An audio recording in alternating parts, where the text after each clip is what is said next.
50 перемог Трампа за 50 днів Трампа. 50 перемог за 50 днів. Сьогодні Трамп відзначає 50 днів на посаді і вже зарекомендував себе як найрезультативніший президент сучасності. Перемоги не припиняються.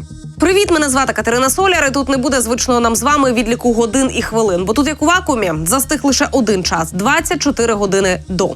24 години, яких ми чекаємо от вже 50 днів. 50 днів, як світ живе не за юліанським чи григоріанським календарем, а за годинником Дональда Трампа, розпорядок дня якого, згідно з описами біографів, формується так. Президент прокидається, дивиться новини, часто дратується і йде давати брифінг для медіа. І від того, в якому настрої він вийде на брифінг, що скаже, що потім підпише, в найкращому випадку нічого не підпише, залежить доля сотень мільйонів людей у всьому світі. Тож, певно, щоб покращити йому настрій, цього дня Білий дім вирішив похвалити роботу Дональда Трампа, говорячи про 50 перемог за 50 днів. Щоби ви не читали, скажу, що в перших 10 пунктах хвала Трампу за імміграційну політику. Потім за відміну трансгендерів. На 16-му місці, до речі, зустріч у Саудівській Аравії. Хоча і тут є нюанс.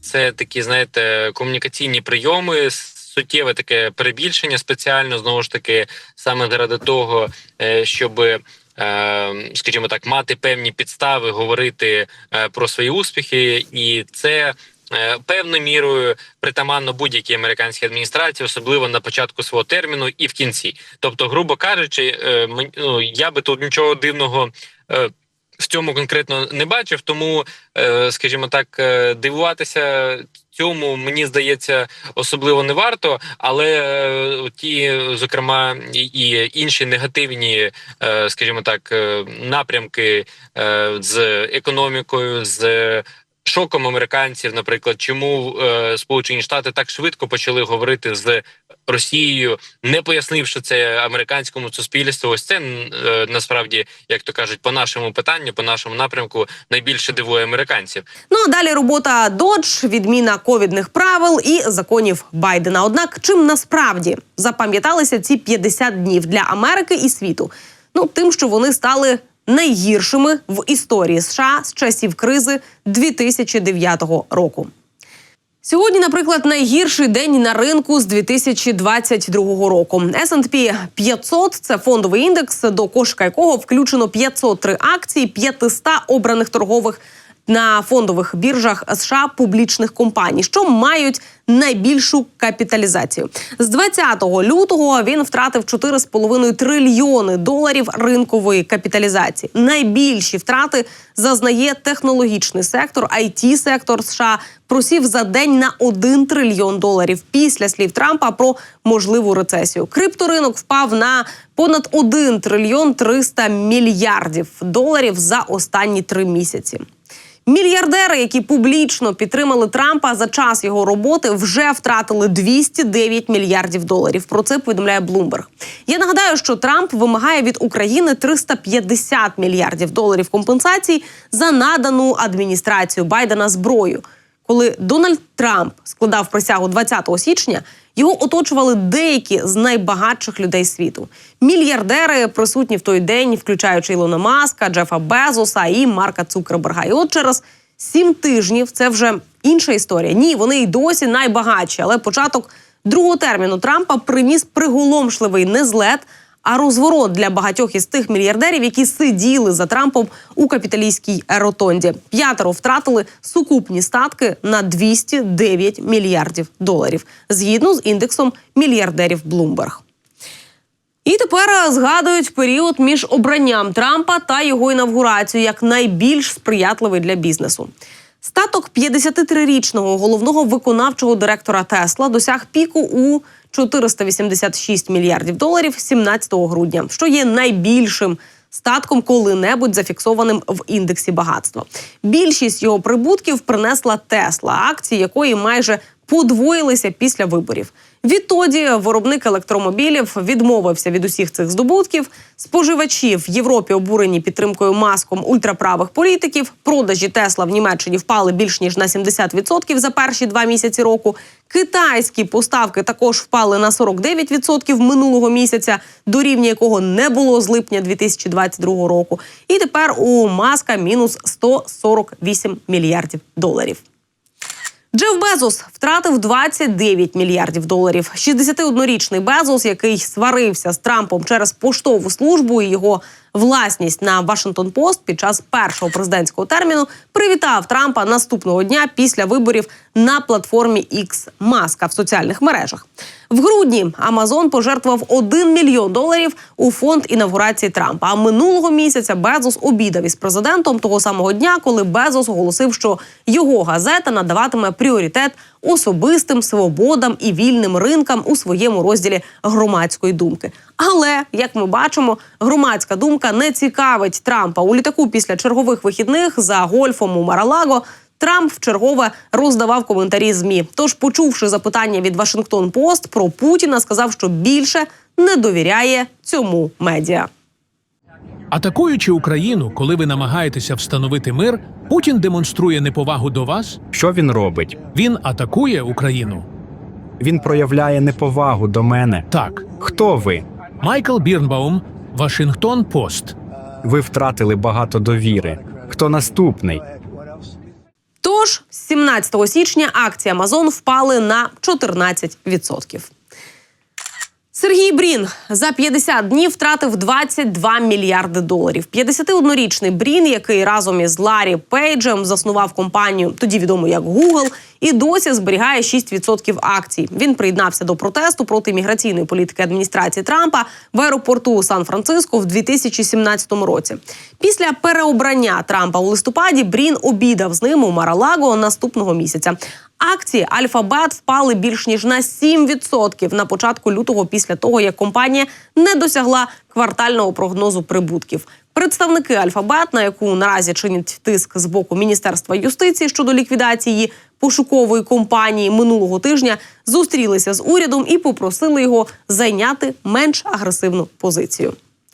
Марк Цукерберг теж не дорахувався 5 мільярдів доларів. Мета була у сімці технологічних акцій на початку цього року. Була. Незважаючи на те, що група компаній, яка забезпечила значну частину зростання S&P 500 за останні кілька років, не досягла стабільного рівня. Мета зросла на 19% із середини січня до середини лютого, однак з тих пір акції втратили всі ці прибутки, які наростили. Індекс чудової сімки впав на 20% з моменту свого максимуму в середині грудня.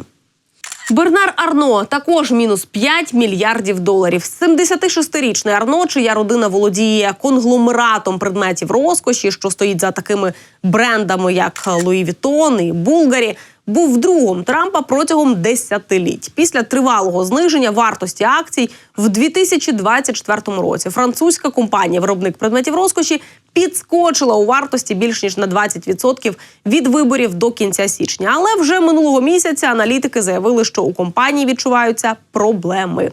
І це я перерахувала тільки топ-5 найбагатших світу цього. Якщо все це вважається адміністрацією Білого дому здобутками, то можемо додати тільки те, що цього разу Трамп, здається, брав уроки гри у Путіна і переграв сам себе.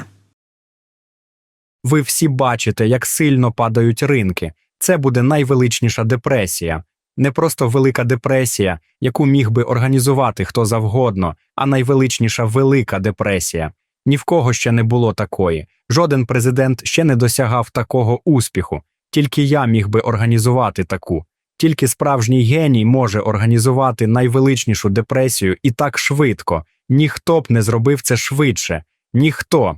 Це буде прекрасна, beautiful депресія з прекрасним падінням ринків. Ви вже бачите це. Дякую Ілону за допомогу. Ілон робить чудову роботу під керівництвом Трампа. Всі знають, що тільки я на це здатен. Якби я лишився в офісі, ми би мали таку депресію ще 2021 року.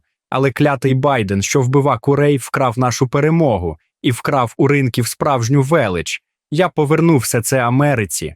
І тільки при мені ви можете побачити таке прекрасне падіння ринків. Неперевершене. І це тільки початок. Ми зробимо депресію великою знову.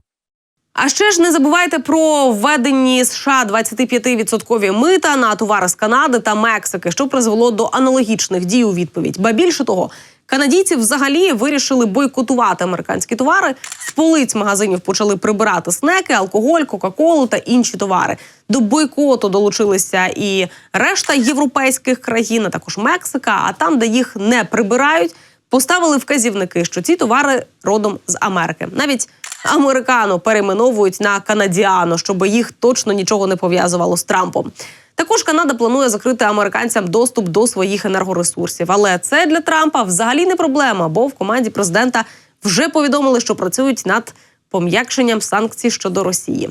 Здавалося би, цивілізований світ – це місце, де люди можуть подорожувати без кордонів і купувати без додаткових мит. Але ні, Трамп руйнує цей порядок необґрунтованими тарифами та намірами вивести США з НАТО, кидаючи на призволяще цивілізований демократичний світ зобов'язання захищати, який Америка взяла на себе, ставши завдяки цьому найвпливовішою країною світу.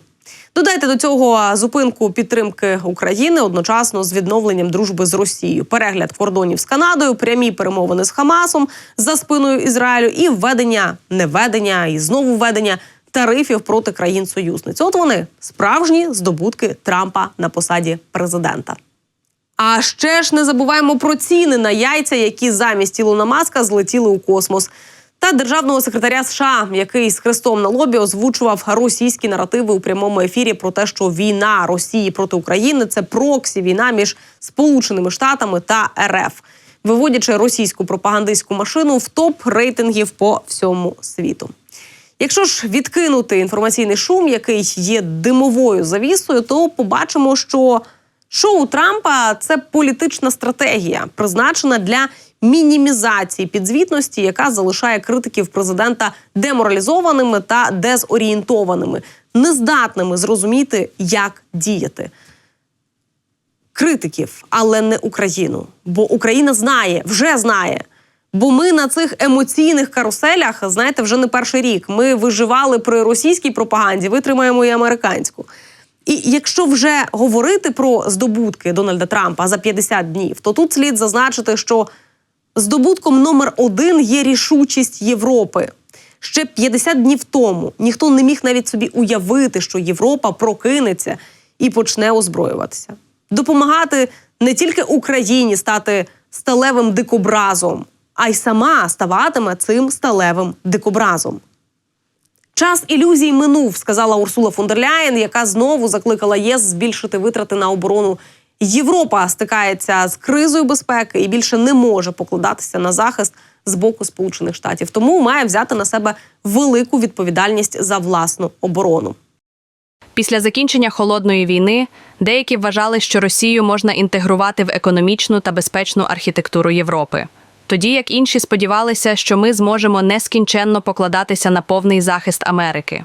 І тому ми послабили пильність. Також вона наголосила, що військові витрати Росії більші, ніж у всієї Європи разом узятої, тому з цим треба щось робити. Ми хочемо задіяти всі фінансові важелі, які є у нас, щоб зміцнити і прискорити наше оборонне виробництво, заявила вона, знову представивши програму ReArm Europe, яка за розрахунками Єврокомісії здатна мобілізувати близько 800 мільярдів євро для забезпечення безпеки Європи. Щоправда, бюрократію ніхто не відміняв, тож для реалізації плану переозброєння Європи потрібна згода Європейського парламенту та країн-членів. Черговий саміт ЄС, до речі, пройде 20 і 21 березня.